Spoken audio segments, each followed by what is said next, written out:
और बता दें कि इसके साथ साथ नंदीग्राम की अगर बात करें तो नंदीग्राम से भी शुभेंदु अधिकारी आगे चल रहे हैं। 2 सीटों पर शुभेंदु अधिकारी जो है वो चुनाव लड़ रहे हैं। भवानीपुर से ममता बनर्जी के लिए एक बड़ा झटका, जो सीएम है, और खुद हमने 2021 के भी चुनाव में देखा जहां वो एक सीट पर हार गई थी, हालांकि उपचुनाव हुए और उस उपचुनाव के बाद से फिर ममता बनर्जी ने कमबैक किया था और सीएम की कुर्सी उनकी बची रही। शिप्रा। बिल्कुल राहुल, फिर से हम गेस्ट का रुख कर लेंगे। चंद्रभूषण जी कांग्रेस प्रवक्ता हमारे साथ बने हुए हैं।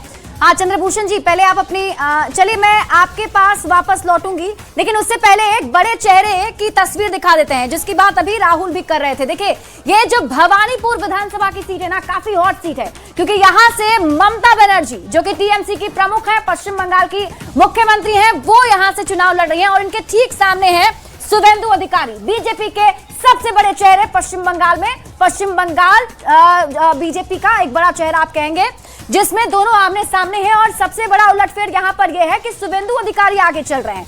चलिए कांग्रेस का रुख कर लेते हैं। हमारे साथ कांग्रेस प्रवक्ता जो बने हुए हैं चंद्रभूषण जी। चंद्रभूषण जी, बंगाल में तो कांग्रेस कहीं दिख ही नहीं रही है, यहाँ सिर्फ बीजेपी और टीएमसी। शानदार चेहरे का भी पेश किया शुभेंदु अधिकारी जी। एक टाइम पे ये ममता बनर्जी के सबसे खास हुआ करते थे और जैसे ही इन पे इन्फोर्समेंट डायरेक्टरेट का शिकंजा कसा, या छोड़ के आज बीजेपी के प्रमुख चेहरे बन गए हैं। पिछले साल एक अखबार ने एक रिपोर्ट छापा था कि किस तरीके से भारत देश में इन्फोर्समेंट डायरेक्टरेट का यूज करके 25 बड़े नेता दूसरे पार्टी से लाए गए और बाद में जो है 23 बड़े नेता को क्लीन चिट दे दिया। जब इस तरीके से ही सरकारी फंक्शनरी काम करेगी कि जो भी दूसरे दल का बड़ा नेता है उसको तोड़ लीजिए, ईडी लगा दीजिए। कांग्रेस कहाँ है पश्चिम बंगाल में? मतलब इतने भी हम हैं बिल्कुल पश्चिम बंगाल में, हमारे सभी बड़े नेताओं ने वहां पे कैंपेन किया।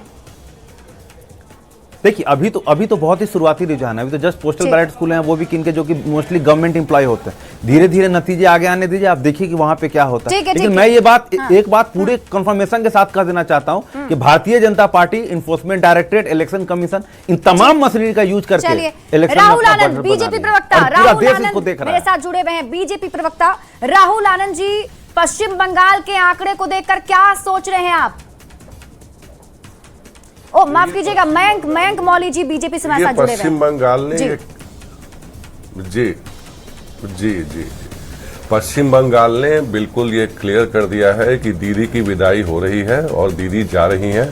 जैसा कि हम रुझानों में भी देख पा रहे हैं, उनकी व्यक्तिगत सीट पे भी देख पा रहे हैं जिसपे कि वो पीछे चल रही है और लगातार पीछे चल रही है। पिछली बार भी शुभेंदु अधिकारी जी ने उन्हें हराया था, तो इस बार दीदी ने अपना सीट चेंज किया, लेकिन सीट चेंज करने से उनकी किस्मत नहीं बदलने वाली है। बंगाल को आज समझिए कि दीदी के दौर से एक आजादी मिलने जा रही है। बंगाल में इतने आश्वस्त हैं आप लोग अभी से कि ये बीजेपी मुख्यालय में पूरियां तली जा रही हैं, मतलब क्या अंदर से फीडबैक मिला हुआ है कि बिल्कुल जीत ही है आप लोगों की? आप वो आंकड़े दिखा रहे हैं, वो आंकड़े आप टीवी पे देख पा रहे हैं, वो आंकड़े चल रहे हैं बकायदा।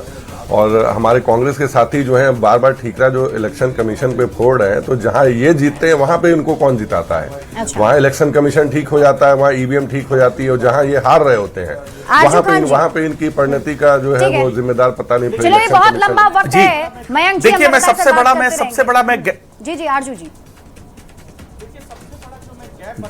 देखिए सबसे बड़ा जो मैं गैप बता देता हूं वो क्या है। 2021 का चुनाव भी आपने देखा कि किस तरीके से टीएमसी जीती थी, लेकिन उस वक्त किस तरीके से भारतीय जनता पार्टी वहां पर ज्यादा अग्रेशन देखी। 2021 में शुभेंदु अधिकारी जिनके पास दर्जनों मंत्रालय थे, वो टीएमसी के मंत्री हुआ करते थे। एक साल पहले एक